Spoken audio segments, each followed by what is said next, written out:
Hey, we're the Y'all Show, talk with a Southern accent. John Rawl back here with you. And believe it or not, it is an exciting time across the Southland. Why, you ask? Well, if you tuned in to a certain network this past weekend, there was actually some college football that was played in Montgomery, Alabama. And we're inching our way to, yes, the start of the FBS getting going here in a couple of days. And we're going to bring on now our Big 12 barrister, Matt Heermans, on the Y'all Show, and he's going to help us break down what's going on with this Power 5 conference as they inch a little closer. September 11th is the magical day that the Big 12 will have a game go on, and then conference versus conference play will be on in a few weeks after that. But Matt Heermans, he's on now on the Y'all Show. We'll have him on in a few minutes to talk a little cooking. But boy, oh boy, you're looking good and color coordinated there, Mr. Barrister of Big 12 and Barbecue. Yeah, I kind of was too honest earlier. I said that I didn't color coordinate this ensemble, but I'm going to go ahead and just say I did.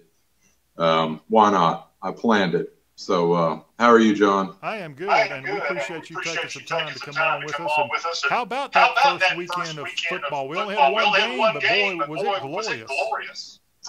Yeah, not a bad way to start, especially considering the fact that I don't think many of us thought we might even have football this year. So, yeah, hard to complain about pigskin flying around at all, but what a good one to start off with.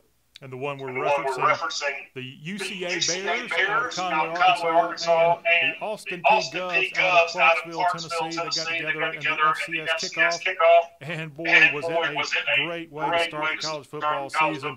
The first play from scrimmage was a long touchdown run by the Govs.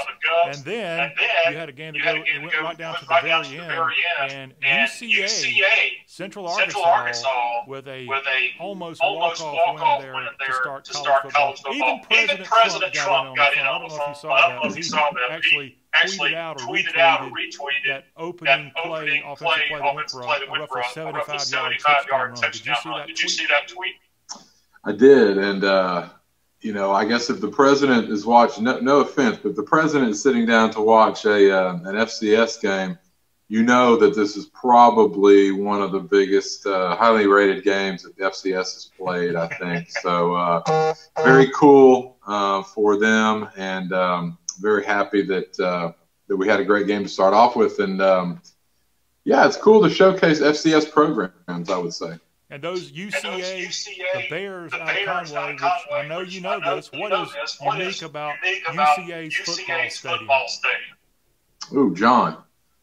I don't know, man. Every once in a while you get me pretty good, and you might have gotten me on this one. What's unique about it? They win the award even over the Boise State Broncos. They have a purple yes, field, but it's actually purple and silver across the gridiron. It's rather complicated to watch a game on that gridiron there. Yeah, that's true. That I forgot when I started thinking about the construction of it. You're right. There's you got the blue field, you got a red field out there, and then this is, I guess, as far as unique fields go, UCA probably. I mean, that's got to be the most unique, right? It's pretty hard to watch a game there. Not quite as bad as whichever field is like a silver field. I think that's Eastern Michigan. They have like a gray field. Have you seen that? I have, and I'm trying to think of who's got the red field. I think that's Eastern Washington. Yeah, right. And then Coastal Carolina out of the Sun Belt, they have a teal field, which isn't too far removed from green. But if you're watching the Chanticleers play football sometime, you have to adjust the screen. It's pretty bright. It's almost a turquoise, yeah, for sure. But there, I know you catch up with the Sun Belt. Got to give UCA props. They have a game again this weekend. I don't remember who they're playing, but they will already have two games in the book by the time this weekend wraps up. So way to go. But we have you on here to talk primarily about the Big 12. So Matt Heermans, catch up, if you don't mind, catch us up with what's been going on with the Big 12 and the decision that this conference has made, because we're going to put up a schedule that shows only the conference versus conference games. But are you surprised? Your thoughts on what the Big 12 has done thus far? I have to say I'm a little surprised. You know, I don't need to rehash everything that's been going on, but some of the bigger football teams, particularly the University of Texas, has had issues. with players talking about not playing and funding actually being cut recently, which is unheard of in Austin. But yeah, so I'm a little bit surprised that this season is going to happen. Not a full season, obviously, it's cut back a little bit, but a conference season that should be, fairly normal, I guess, as far as at least the matchups go. So, and Big 12 is always a round robin, anyways. Everybody knows. So there's no divisions in the Big 12. So you still probably have a clear winner, at least of the conference. But yeah, I mean, I have to say, I didn't think. I wasn't sure it was going to happen, but the Big 12, the SEC, the ACC have just kind of, I don't know if they called each other, but they decided, hey, we're just going to do it. And so a little surprising to me, but again, I'm happy for football, and I think a lot of us are going to be happy to have something to take our minds off what else is going on, and maybe an alternative to the program if you're turned off by that. So yeah, little surprised, but I would say pleasantly, I guess. Pleasantly surprised is the way our Big 12 barrister Matt Heermans is describing what we hope will be a wonderful Big 12 and the rest of the three FBS conferences, at least from a power standpoint, that are playing as the Big 10 and the Pac-12 evidently are not going to be playing, despite President Trump's request and him getting, we're talking about the president once again, but he's weighing in here this week on the Big 10 at least. But the Big 12 following the SEC and the ACC saying, yeah, we're going to strap on and go with it. And I will ask you, Matt Heermans, this is more of a high school-related question, but how are things going in the Big 12 footprint of high school? Are we seeing games happen there, which kind of gives the college programs a little bit of a fallback in terms of, hey, well, the high schools are playing, we should be playing too.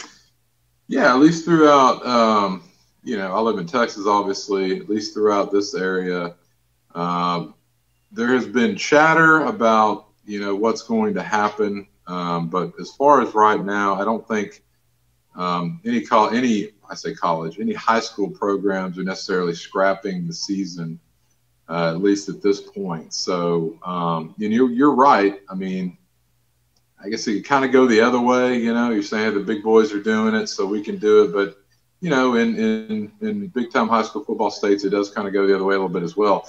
And it also would affect recruiting. If you think that, these power conference programs don't have a little bit of influence over successful high school programs, I would think you're probably wrong. These kids still want to get in front of recruiting staff members. They still want to get their game tape out there. They want to be recruited. They want to work on a scholarship. So, I'm not thinking that there will be no programs that don't have a season, but I would imagine just kind of the way this works around here that some of the more prominent programs are going to play football one way or the other is what I would guess. All right. So college Big 12 making that commitment. We are excited about that. It's going to be several weeks before you have conference versus conference action. I will ask you, what can you tell us about any of the players from the Big 12, the marquee players perhaps that have said, okay, great that you're playing, but I'm taking my talent and sitting on the sideline because this coronavirus scares me.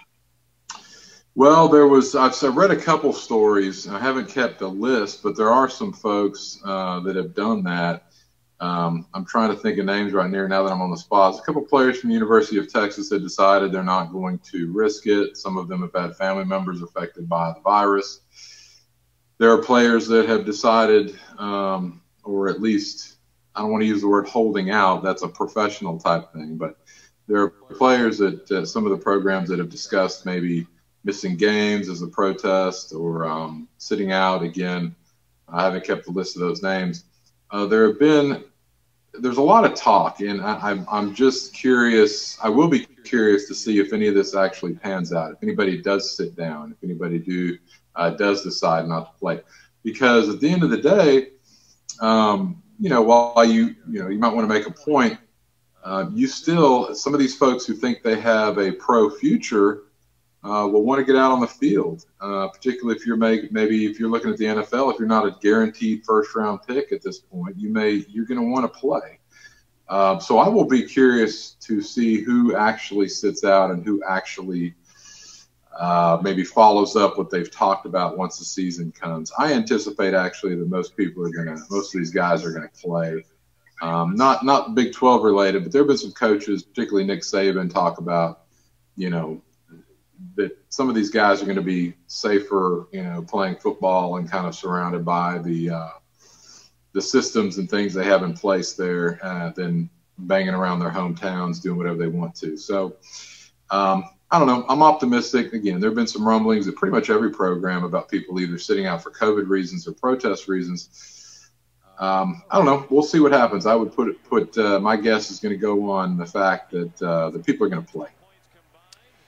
The barrister says people are going to play. Now, as I mentioned, some people are deciding not to play that are on Big 12 rosters, but how about this? You've got guys from other conferences like the Pac-12 that said, hey, I want some of that Big 12, and they're Big 12 bound, including the Red Raiders with quite a pickup. Tell me more about these departures from out west into the Big 12. Yeah, you've had a few. You had a guy, think of his name right at the moment, come from the Pac-12, just transferred recently to Texas Tech, as you mentioned a moment ago.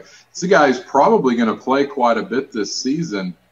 It's interesting. You think about what's happened this year, and you think about the changes to the transfer rules the last couple of years, and it's not terribly surprising, to be quite honest. In years past, it has been much more difficult to transfer, and but now it's not. There is, I don't want to say free agency, but it's something similar to that at this point. So you've got guys coming in, and I can tell you right now, there's probably phone numbers ringing off the hook, phone calls coming from the 3 power conferences who are going to play, headed out west and headed up north. Probably pretty hot and heavy at this point. I don't know what you can do as far as recruiting. I certainly wouldn't want to guess as to whether these programs are going to comport themselves with the NCAA rules. I'm sure they are. But there's a way to let people know that you've got openings on your team. For instance, TCU has a quarterback go down for the season. So, who knows what we'll see here in the next couple of weeks. It's interesting. It's interesting to say the least. I think if you really want to play football and you're in the Midwest or you're out west and you're good enough, I think you're probably sniffing around yourself. Don't you think, John? Yes, you are, especially if you're someone like Colin Schuler. That's right, Schooler. From Arizona. He's bearing down on Lubbock. Yes, heading from one arid climate to another one, and so that'll be interesting. It's a long trip, but it's not that far. So, and Mr. Schuler, you'll have to get back with me on the pronunciation. He was one of the Cats' best players on defense. Absolutely, which is why I say he's going to jump right into that Texas Tech defense, which has not been very good, and he's going to play. And he's going to play in probably every game unless he gets hurt, and we hope he stays healthy, obviously. But, yeah, Mr. Schooler is he's a guy that can pop right into a Power 5 program and immediately help. Clearly not terribly concerned. He can also transfer his credits, right, from the Pac-12 to the Big 12. The credits are going to transfer. He's working on his don't ask me about academics. That's I know. Hey, when it comes to power football. Come on now. You noticed I started smiling there. But, if he's working on his degree, then he can certainly make that happen as well. But, good for him. That's not going to be the choice for everybody. But, again, I can tell you right now, as somebody who kind of follows the Big 12 and the Red Raiders, he's probably going to get quite a bit of playing time. All right. From our Big 12 barrister, Matt Heermans, this is the Y'all Show. Yes, we are talking football. My goodness, how exciting is that? And how exciting that the first Big 12 program that suits up and kicks off, which will actually be on a Friday night Lights. It'll be the Iron Skillet battle between TCU and SMU. How about that? Yeah, it's an underrated rivalry. I think we've talked about that before on the show, but it's also one that's been pretty good the last few years. I mean, really good, as a matter of fact. You think of maybe not the last few years, but you think of TCU being a stronger program than the Mustangs there in Dallas, at least during the Mountain West Conference days. But I can tell you, there hasn't been a whole lot of difference here the last couple of years, and SMU has been able to kind of make an argument that they might have been the stronger program here in recent history. They've been ranked. They've had winning seasons and great offenses, some really talented players as well. So this is not a game, and I mentioned earlier too, TCU, Max Duggan, the kind of presumptive starting quarterback, will not be the starting quarterback this season for the Frogs. So this is a game to watch, not just because it's the first game and we're all going to watch if you're a college football fan, but this is a heck of a rivalry. It should be a heck of a matchup, and it's going to be in my opinion, this is going to be a closely fought game. You've got a couple of programs that do not like each other, separated by about 30 miles. Yeah, I'm looking forward to it. I love this game. I think it's an underrated rivalry. A couple of private schools, definitely not maybe national implications per se, but no love lost. Party schools? Sure, yeah, that's what I said. Yeah, a couple of private party schools, but no, it should be a good one. I'm looking forward to it. Okay. Again, this is on Friday, September 11th, when the Horned Frogs and Mustangs suit up at Amon Carter Stadium in Fort Worth, and that will be the first Big 12 team that plays ball. Now, that weekend of September 11th and the 12th, every Big 12 team will be playing their one non-conference opponent. Am I right on that? That's the way it's going to work, right? Everybody has their one non-con, and then boom, you're right into conference play. So let me walk through what's going to happen on that Saturday following TCU getting things done on that Friday against the Ponies. Come Saturday, we've got the Louisiana Lafayette Raging Cajuns. They'll be there at Ames to take on the Iowa State Cyclones. Eastern Kentucky, the Colonels, they'll have 4 games this year out of the OVC, and they're going to be traveling not too far away to WVU to take on the Neers on that September 12th day. You also have the Bulldogs of Louisiana Tech. They'll be taking on the Baylor Bears, the runner-ups, if you will, from 2019. Matt Rule now coaching the Carolina Panthers, so a regime change there in Waco. The Red Wolf Indians of Arkansas State will be going to K-State as the Wildcats welcome in this Sun Belt foe. The Missouri State Bears out of Springfield, they will be going to Norman, where OU, which is a top 5 program, and the Sooners and Lincoln Riley welcome in this FCS opponent. The Tulsa Golden Hurricane will be traveling not too far to Stillwater, as they've got a game against the Oklahoma State Cowpokes, and that will be again on September the 12th. UTEP and Texas will have a matchup there on the 40 acres on that September 12th. How about the Houston Baptist Huskies? Am I right on that? They're going to be traveling to Lubbock to take on those Red Raiders. Did I get that mascot name right? You're right. The Houston Baptist Huskies there, right on U.S. Highway 59. Absolutely. There you go. Houston Baptist. They have a really great transfer into that program out of the Citadel Lane Botkin shooting up for the Huskies. And also, as we mentioned this team and their teal turf, the Coastal Carolina Chanticleers will be playing a Big 12 opponent, as they'll be taking on KU. And Les Miles better be looking out, because last year those Chanticleers went all the way to Lawrence and beat KU in Les Miles' opening year in Lawrence, and now CCU will be back on to take on KU. Yeah, there's some interesting matchups. That's certainly one of them. We've kind of talked about. I'd be very curious as to how Les Miles does here, and it's a sophomore season for them, I guess, at Kansas. So that'll be interesting. That's hey, look. Coastal Carolina already went in, like you said, and beat one Kansas school, or beat them before, so they're looking to go ahead and get another Power 5 win. You would think with all the teams jockeying to find a non-conference opponent, the last team KU would want to schedule would be Coastal Carolina. Absolutely, they bring in the key. They have them on lock, so they're going to bring that key along with them. Yeah, you want a Houston Baptist for sure. Or somebody other than that situation. But hey, you know what? For people watching, should be a great game. Should be a great game. A little flashback in Les Miles' defense. Yes, his team lost to Coastal Carolina at home. But boy, oh boy, they should have absolutely beaten the Texas Longhorns last year. Should have. Yeah, you probably would talk to some Kansas fans who think maybe it could have gone a little bit different. But yes, absolutely. What is the? I think we talked about it, like, you know, whatever's going to happen in Kansas, it's going to be interesting because Les Miles he's just a show and an interesting guy wherever he goes. And I think for whatever reason, I think a lot of people just rooting for the guy there in Lawrence. So, yes, very true. Last year, Texas narrowly escaping the Jayhawks' beak that came sharp and ready to go. But they would not have won without the leg of one Texas kicker, which they started making T-shirts out there. Dicker the kicker. That's right, Dicker the kicker. Dicker the kicker. Yeah. He got the horns off the hook a couple of times in 2019. But this is all about 2020 as we're talking to Matt Heermans, our barbecue, and our Big 12 barrister here on the show that covers everything about the South.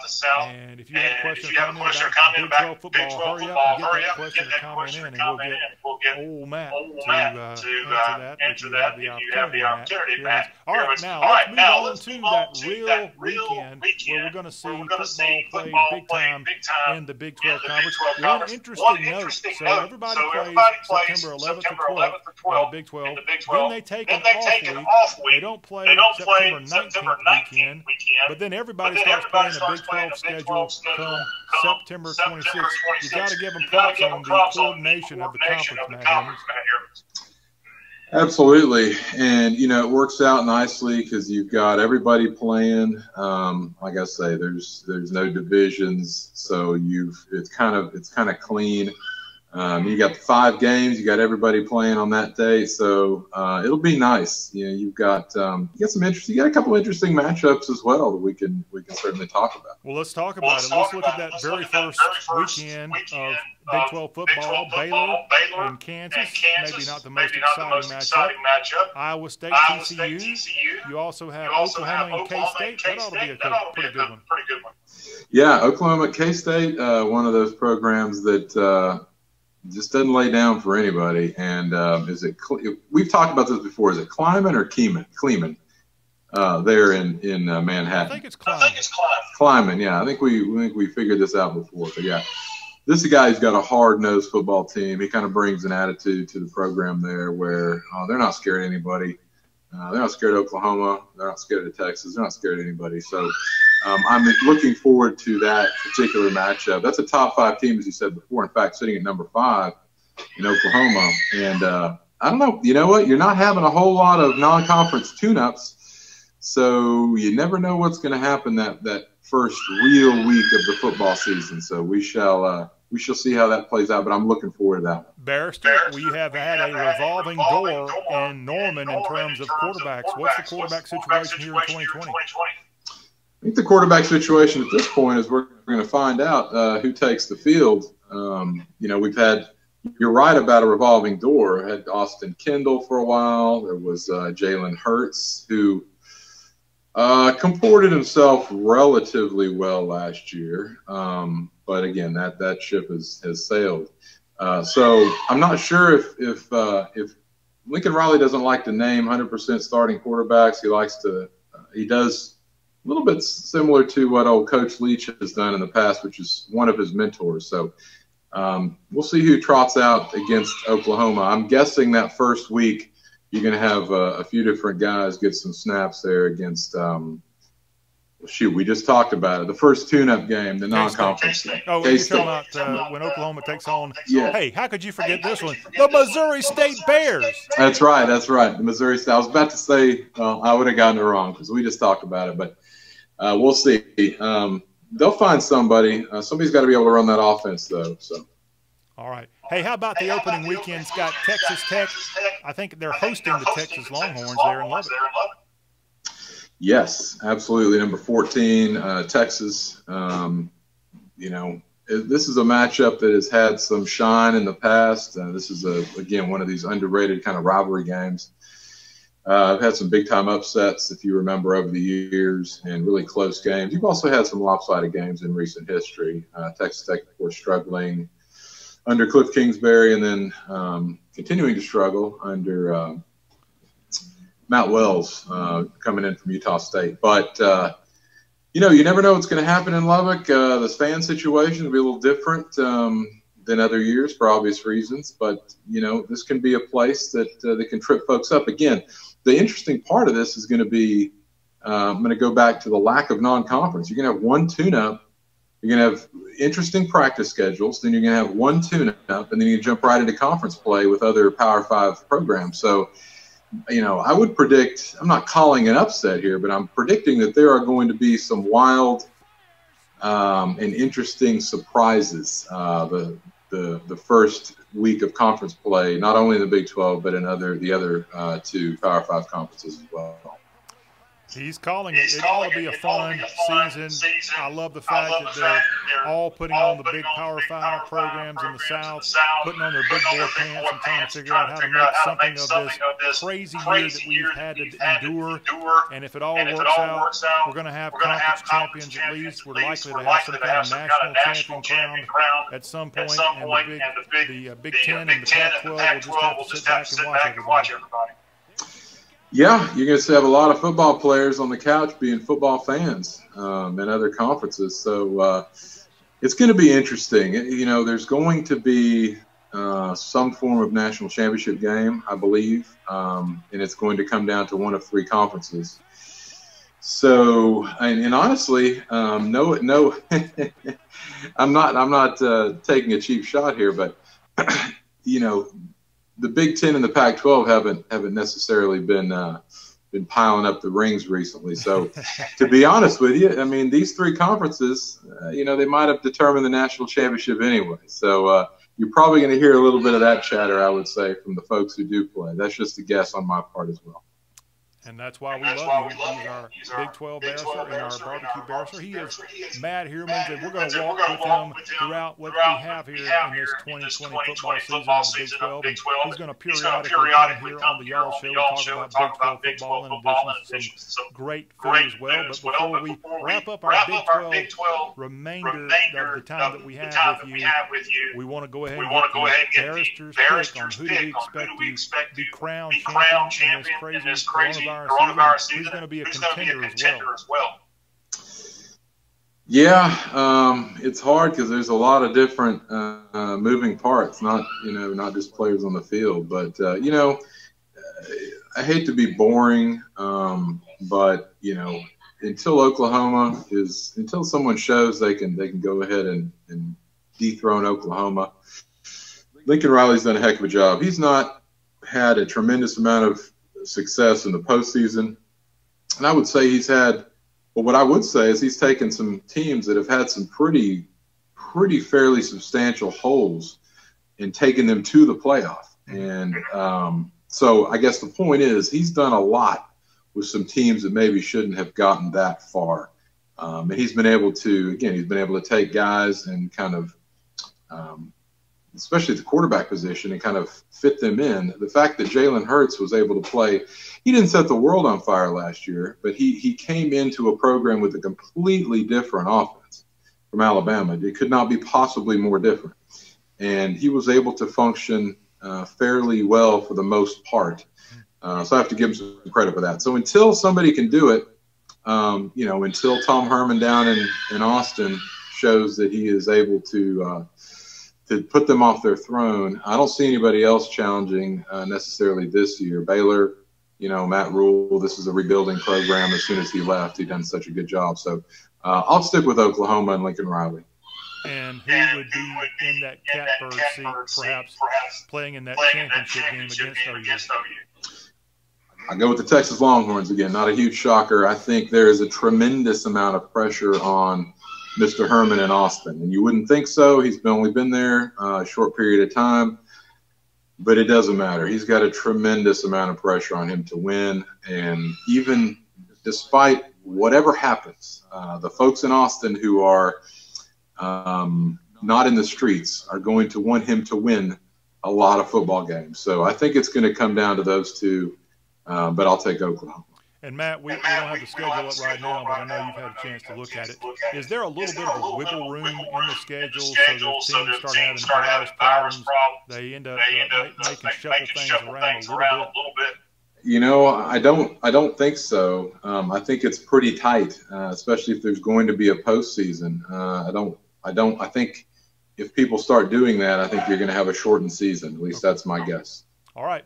Well, we'll be right here at Yall.com and the Y'all Show with you as long as we have football. We'll get Matt Heermans on from time to time. He does such a fantastic job covering all football, but just specifically Big 12 football and, of course, food. In fact, speaking of food, Barbecue Barrister, I don't really need you to actually do this, but we need you to switch hats. And we're going to talk food with you after this break. Is that okay? Sounds good to me. All right. Matt Heermans, everybody. He'll be right back here in a second, and we're going to talk food with the old boy, so you don't want to miss that. On this, the show that's all about the South. This is Y'all.